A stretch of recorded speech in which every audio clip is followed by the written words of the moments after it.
بسم الله الرحمن الرحيم الحمد لله رب العالمين والصلاة والسلام على نبينا محمد وعلى آله وأصحابه وسلم تسليما مزيدا ثم أما بعد إخوة الكرام السلام عليكم ورحمة الله وبركاته إخوة الكرام في حديث ولهذا في الدعاء النبي عليه الصلاة والسلام dans une invocation que le prophète عليه الصلاة والسلام nous a enseigné ولهذا في صحيح يعني في صحيح أبي داود donc un des hadiths qui fait partie des invocations يعني qui fait même partie des invocations de يعني الأذكار من المساء والصباح en fait un des invocations du matin et du soir le prophète عليه الصلاة والسلام répétait comme dans le hadith إن رسول الله صلى الله عليه وسلم قال كلمات المكروب الهم أو يعني الحزن وما شابه ذلك toutes les invocations où ce qu'il disait concernant le fait de l'angoisse, concernant le fait du souci ou de la tristesse, il disait dans une invocation Allahumma rahmatak arju fala takilni ila nafsi tarafata aini wa aslih li sha'ni kullah la ilaha illa ant. Cette invocation où il disait ô Seigneur, par ta miséricorde, je t'implore afin que tu ne délaisses pas ma personne, ne serait-ce donc le temps d'un clin d'œil, cela veut dire ne serait-ce qu'un seul moment, et que tu me réformes dans l'ensemble de mes affaires, et il n'y a de divinité qui ne mérite l'adoration si ce n'est toi. Quand tu réfléchis sur cette invocation, les ulama, qu'est-ce qu'ils nous disent? Les ulama, من العلماء المتحدثين كان النبي صلى الله عليه وسلم يعلم أصحابه رضي الله عنهم أجمعين دعوات عند المواقف المختلفة وخص من هذه الدعوات يعني أدعية عند الهم والغم والكرب حتى تزول. Le prophète عليه الصلاة والسلام déjà par son éducation, par son enseignement, il enseignait aux compagnons constamment des choses qui devaient leur être le plus utiles. Et parmi les choses qui leur étaient les plus utiles, c'était de leur apprendre des paroles qui leur soient adéquates et essentielles en toute situation. Dans n'importe quelle situation dans laquelle tu dois te retrouver, que tu puisses demander, implorer, espérer de ton Seigneur quelque chose de particulier. Et il le faisait plus particulièrement contre le fait des angoisses, lorsque la personne est touchée de détresse, d'angoisse, lorsqu'elle est touchée de désespoir, ou bien quelque chose qui va comme cela la perturber, jusqu'à ce que cela cesse. Déjà, quand tu réfléchis sur cette invocation, tu te rends compte que cette invocation, mais t'imagines si Allah subhanahu wa ta'ala, il exauce cette invocation pour toi, juste celle-là, juste cette invocation. Le fait qu'il exauce, qu'il ne te délaisse pas, ne serait-ce le moment, le temps d'un clin d'œil, subhanallah. C'est-à-dire qu'il ne te délaisse pas à toi-même, qu'il ne te laisse pas toi-même, tout seul, à toi-même. Ne serait-ce le temps d'un clin d'œil, subhanallah. Et qu'il te réforme l'ensemble de tes affaires. L'ensemble de ce qui te concerne, il te les réforme. Subhanallah. S'il t'exauce cette invocation, tu as tout gagné. Cela veut dire que c'est plus toi qui va faire en sorte de faire attention, puisqu'Allah Azza wa Jal va veiller à toi. Il va veiller à ce que tu ne tombes pas dans les péchés, à ce que tu ne commettes pas des actes qui ne vont pas te perdre. Tu vois? Et en plus de cela, dans quoi que tu vas t'engager dans tes affaires, Allah Azza wa Jal, il va te réformer tes affaires. Allah, il va t'améliorer ta situation, subhanallah. Et c'est pour ça que cette invocation, normalement, on doit la dire tous les jours déjà. Par rapport à al-masa wa al-sabah. Donc, les invocations du matin ou du soir, elle t'est demandé de la réciter. Et en plus, on te dit quoi? ففي هذا الحديث يقول النبي صلى الله عليه وسلم دعوات يعني جمع الدعوات. Le prophète a parlé avant tout déjà, donc on parle d'invocation au pluriel. وهي ما يدعى به المكروب. Cela veut dire quoi? Cela veut dire concernant l'angoisse. يعني أي الذي أصابه كرب وهو الحزن والغم الذي يأخذ بالنفس. C'est quoi l'angoisse? On le sait, l'angoisse, la détresse. C'est lorsque, tu vois, ton âme, elle est prise par un souci. Elle est prise par de la tristesse. Combien Combien, ibadallah, nous sommes touchés par cela? L'être humain, il est touché par cela. Un jour, tu ris, et un jour, si l'on peut dire, tu pleures. Un jour, tu es joyeux, un autre jour, tu seras triste. L'être humain dans ce bas monde, c'est comme cela. Mais des fois, tu peux te faire emporter par la tristesse. Des fois, tu peux te faire emporter par l'angoisse. Au point que ça va te désorienter, même ton adoration d'Allah Azza wa Jal. Tu vas même plus savoir comment adorer Allah, tellement tu es pris par l'angoisse, tellement tu es pris par la tristesse, tellement tu es pris par les soucis. Tu ne sais même plus comment faire, tu ne sais même plus comment penser. Tu n'as même plus la force. Donc, Allahumma rahmatak arju, ou Allah, par ta miséricorde, je t'implore. Ay, Allahumma inni atmi'u fi rahmatik amaluha. Amaluha. Tu demandes à Allah Azza wa Jal, tu l'implores par sa miséricorde, parce que comme tu le sais, ce n'est que la miséricorde d'Allah Azza wa Jal qui va faire qu'il va porter de l'attention à ta personne, qu'il va te guider, qu'il va te pardonner, toi, qu'il va te faire entrer au paradis. Que la miséricorde d'Allah Jalla fi'ula. Donc tu l'invoques par l'un de ses plus grands attributs. Tu vois, Ar-Rahman. Tu vois, Ar-Rahman, celui qui fait miséricorde. Subhanallah. Tu l'invoques par cela parce que tu sais que ce que tu lui demandes, il n'est pas obligé de te l'accorder. Parce que tu sais que ce que tu lui demandes, il peut ne pas te l'accorder. Donc tu implores sa miséricorde parce que justement tu sais comment tu te mets dans un état de frère, tu montres ta pauvreté, tu montres que tu es dépendant d'Allah, tu montres que tu ne peux pas te passer de lui, que s'il te délaisse tu es perdu. Tu vois, tu l'implores. فلا تلكلي إلى نفسي أي يعني لا تتركني وحيدا وتفوضني إلى نفسي. Ne m'abandonne pas à moi-même, ne me laisse pas à moi-même, parce que tu sais que si Allah Jalla fi'ala, il t'abandonne, ne serait-ce qu'une journée, dans la journée tu vas perdre ton âme, tu vas perdre ta personne, tu vivras plus. Allah Jalla fi'ala, c'est lui qui fait que tu respires, tu penses, tu vois, tu entends, tu parles, tu te tiens debout, que ton corps, les 360 articulations de ton corps, c'est pas toi qui les maîtrises. Tu vois, tout cela, tout dépend d'Allah subhanahu wa ta'ala. S'il t'abandonne, je dis une journée, mais c'est beaucoup, quelques minutes, quelques secondes, il te laisse à toi-même, quelques secondes. Tu ne peux rien gérer de toi, subhanallah. Donc, tu demandes à Allah Jalla fi'ala, plus que cela, qu'il ne te délaisse pas du tout, c'est-à-dire que ne serait-ce le temps d'un clin d'œil, subhanallah, que tu fermes, tu vois, quand tu fermes tes yeux, tu vois, la fraction de seconde, même cela, tu l'implores qu'il ne te laisse pas pendant ce temps-là, subhanallah. Mais tu sais pourquoi? Parce que des fois, en une minute, tu peux commettre l'irréparable. C'est vrai ou pas? En une minute, tu peux commettre quelque chose sur lequel ce sera irrévocable pour toi. Tu as des gens, en une minute, ils peuvent faire un acte grave. Une minute, c'est énorme. En une minute, tu as des gens qui ont ôté des vies comme cela. Par la haine, la colère, la jalousie. Tu vois, en une minute, tu as des personnes qui ont commis un péché grave. En moins d'une minute, des fois, tu peux avoir prononcé une parole qui t'emmène au plus profond de l'enfer. En moins d'une minute. C'est pour cela que tu crois que c'est pas si grave que cela, en fait, d'avoir, tu vois, de ne pas implorer Allah Jalla fi'ala qui ne te délaisse pas. Ne serait-ce le temps d'une fraction de seconde. Et regarde cela, subhanallah. Tarfata ayni.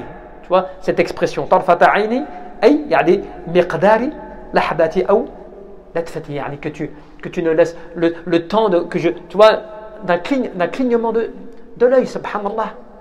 Tellement tu sais, quand vraiment tu sais que tu es conscient à quel point Allah Jalla fi'ala t'a besoin qu'il t'assiste. Tu vois, des fois, comment dirais-je, tu es dans un état de colère avec ton épouse ou ton époux, il t'a fallu moins d'une minute pour prononcer la parole de divorce. Quelques secondes, tu vois, et voilà, ça t'a éjecté, il y a un effet dans le divorce, il prend effet. Prend effet quand tu l'as prononcé en sachant ce que tu dis, que tu sais pourquoi ce que tu vas dire cela, que tu es conscient de tes propos, de tes mots là, sur le moment, tu le dis. Quelques secondes. Alors que des fois, les gens, combien le regrettent par la suite? C'est ce temps-là où tu as été laissé à toi-même. Tu vois, ce temps-là Et cela, ça peut être pour des choses très graves.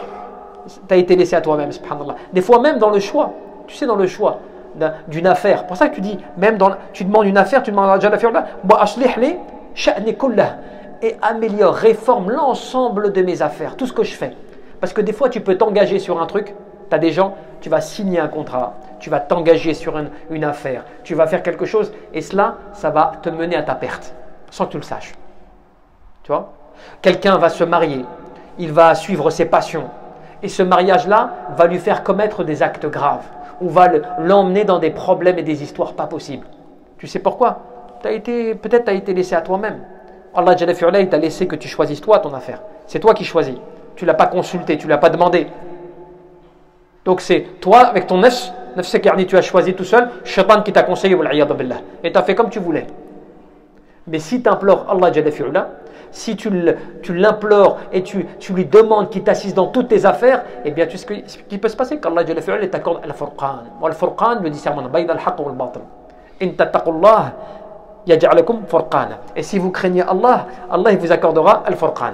Donc al-furqan, ça va te permettre de faire le bon choix. Ça va te permettre, tu vois, de réfléchir comme il faut, d'avoir la raison claire, d'avoir al-firasa, tu vois, l'intuition authentique. Tu sens que la chose elle est bonne ou tu sens que la chose elle est mauvaise. Tu vois, c'est quelque chose qui travaille en ton cœur.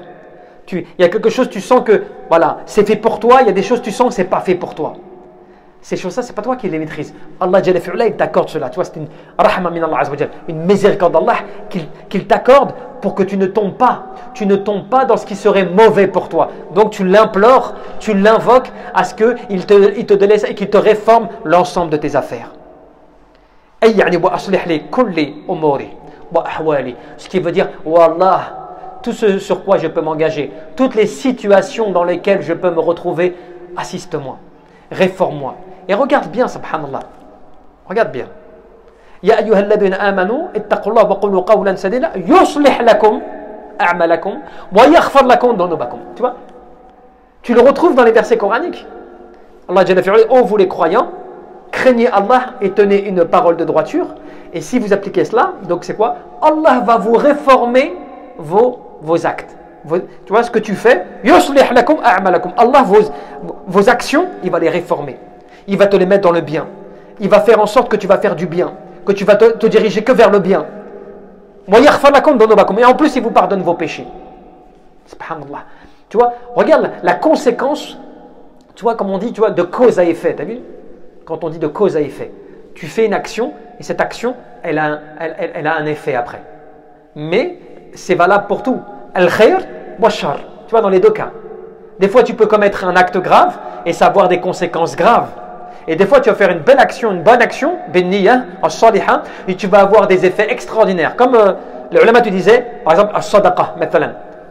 Hein?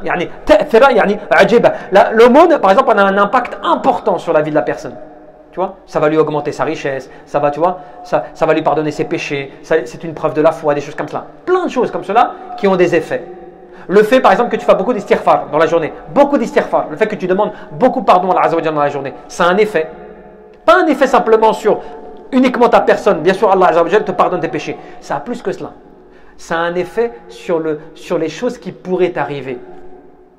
Des calamités qui pourraient te toucher. Par le fait que tu vas multiplier l'istighfar.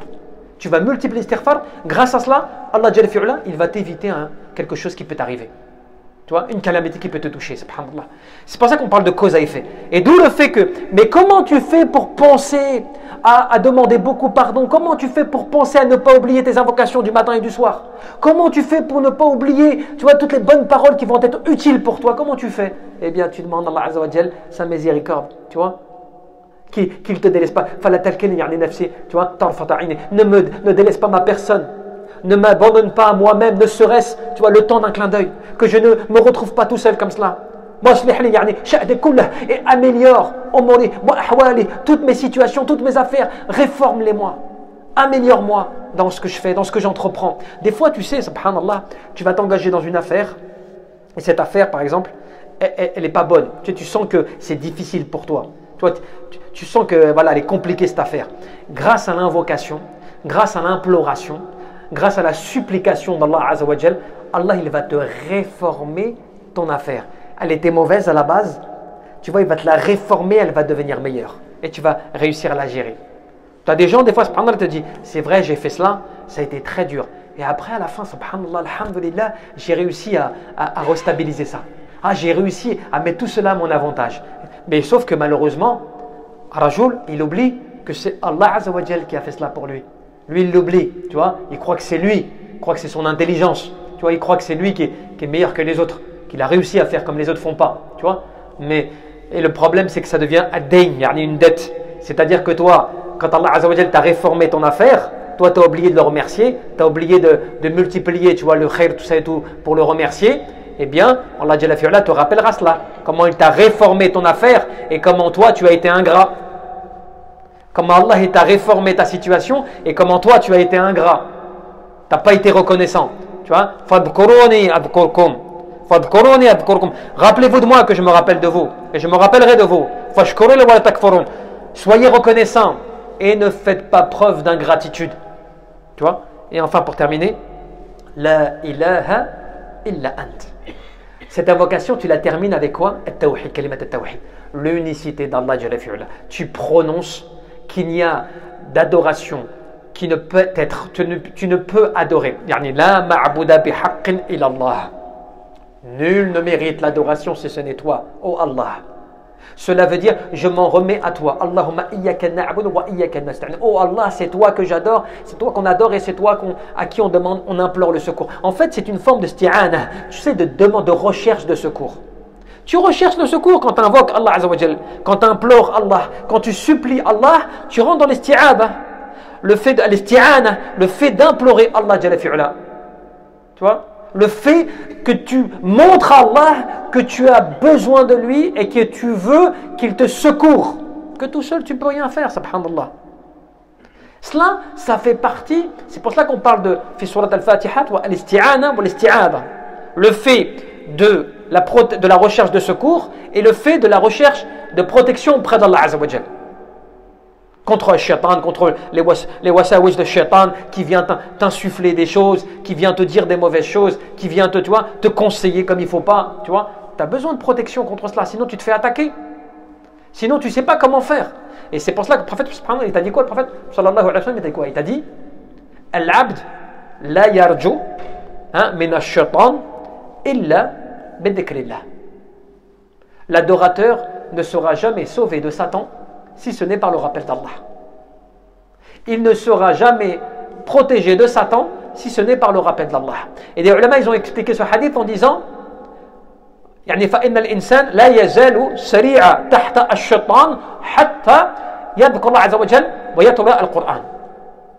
La personne ne cessera d'être toujours sous les pas ou sous l'emprise